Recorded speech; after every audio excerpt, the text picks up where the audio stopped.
আসসালামু আলাইকুম ভিউয়ার্স, কেমন আছেন সবাই? আশা করছি সবাই ভালো আছেন এবং সুস্থ আছেন। তো আমি আজকের নতুন একটি ব্লগ নিয়ে আসলাম আপনাদের জন্য। প্রথমে আমি এখানে খাসির পায়া রান্না করব। সো এগুলো ক্লিন করে নিব। এগুলো তো কিন্তু খুব বেশি পরিমাণে পশম লেগে থাকে।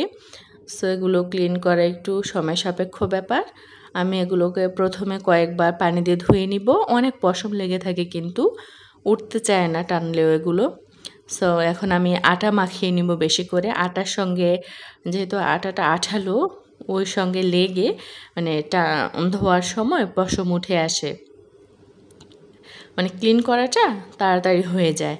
সো আপনারা এই পদ্ধতিটা ইউজ করে দেখতে পারেন। ইনশাল্লাহ ভালো লাগবে। সো এগুলো এখন কিছুক্ষণ মাখিয়ে রাখবো, তারপর আমি ক্লিন করে নিব। এই তো ক্লিন করে নিলাম। অনেকটা সময় লেগেছে এগুলো ক্লিন করতে। সো আর অত সময় ধরে দেখাইনি। এখন আমি পায়াটা রান্না করে নেব। পায়া রান্না করতে খুব বেশি পরিমাণে মশলার প্রয়োজন হয় না। অল্প মশলাতে পায়াটা রান্না করলে বেশি ভালো হয়।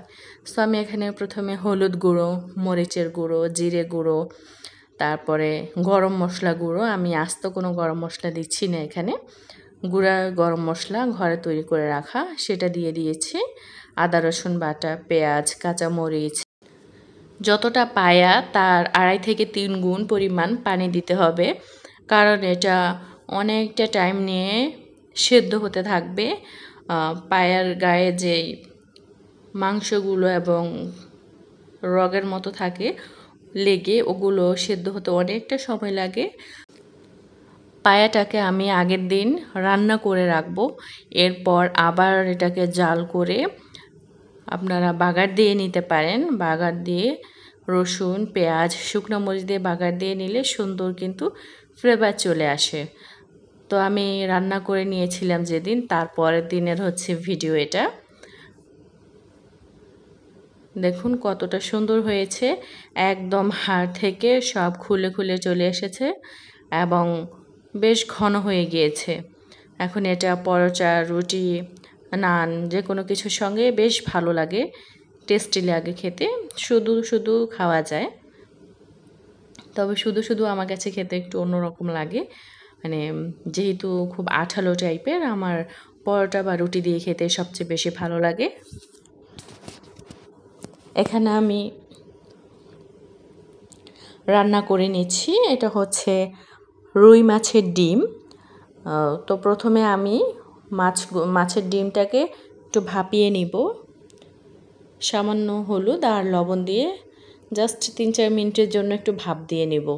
এই তো আমি এখন চুলাটা অফ করে দিব, দিয়ে ডিমগুলোকে চটকে নিব। সামান্য পানিও আছে, একদম শুকিয়ে ফেলিনি এগুলো। তারপর আমি সমস্ত মশলাকে কষিয়ে ডিমটাকে তার মধ্যে দিয়ে রান্না করে নিব। খুব সহজ একটি রেসিপি, ভীষণ টেস্টি হয়। আপনারা এভাবে একটু ট্রাই করে দেখতে পারেন, ইনশাল্লাহ ভালো লাগবে। এদিকে অন্য চুলাতে আমি পাবদা মাছ ভেজে নিচ্ছি, পাবদা মাছ ভুনা করব। আর এখানে ডিমটা রান্না করে নিব, তাই হাঁড়ি চাপিয়ে দিলাম। তো তেল দিয়ে প্রথমে আমি দিয়ে দিয়েছি বেশি করে পেঁয়াজ আর কাঁচামরিচ কুচোনো। এগুলোকে কিছুক্ষণ ভেজে নিব।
এখানে আমি পাবদা মাছ ভুনার জন্য পেঁয়াজ কাঁচামরিচ ভেজে নিচ্ছি।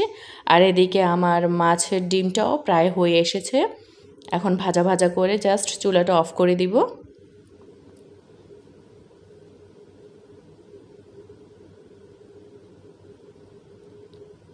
পেঁয়াজ কাঁচামরিচ ভাজার সময় সামান্য একটু লবণ দিয়ে দিলে পেঁয়াজটা জলদি সেদ্ধ হয়ে যায়।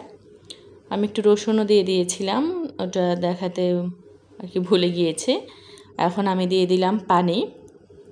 মশলা কষানোর জন্য গুঁড়ো মশলা দেওয়ার আগে একটু পানি দিয়ে নেবেন, তাহলে মশলাটা পুড়ে যাওয়ার চান্স থাকে না। এবার আমি হলুদ, মরিচ, জিরে গুঁড়ো এগুলো দিয়ে ভালো করে মশলাটাকে কষিয়ে নেব। আপনারা চাইলে টমেটোও দিতে পারেন, তবে আজকে আমি শুধু পেঁয়াজ দিয়ে করছি।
দুপুরের খাওয়া দাওয়া এবং রান্নাবান্না শেষে এখন আমি বিকেলের জন্য একটু নুডলস রান্না করে নিয়েছি। আর নুডলসটা রান্না করার জন্য আমি খুব শর্টকাট প্রসেস ব্যবহার করছি, চোরামি প্রসেসও বলা যায় এটাকে। আমি নুডলসটাকে প্রথমে পানি দিয়ে বসিয়ে দিয়েছি, আর এর সঙ্গে আমি নুডলসের যে মশলা আছে সেটা দিয়ে দিয়েছি কিছুটা তেল। আর এখন একটু কিউব করে মোটা মোটা করে পেঁয়াজ আর কাঁচামরিচ কেটে দিলাম। এরপর এর সঙ্গে দিয়ে দিব ডিম, দিয়ে নেড়ে চেড়ে জাস্ট তুলে ফেলবো একটু শুকনা শুকনা করে। খুবই সহজ প্রসেস, এভাবে রান্না করে দেখতে পারেন। খেতেও কিন্তু খুব একটা খারাপ লাগে না, বেশ টেস্টি হয়।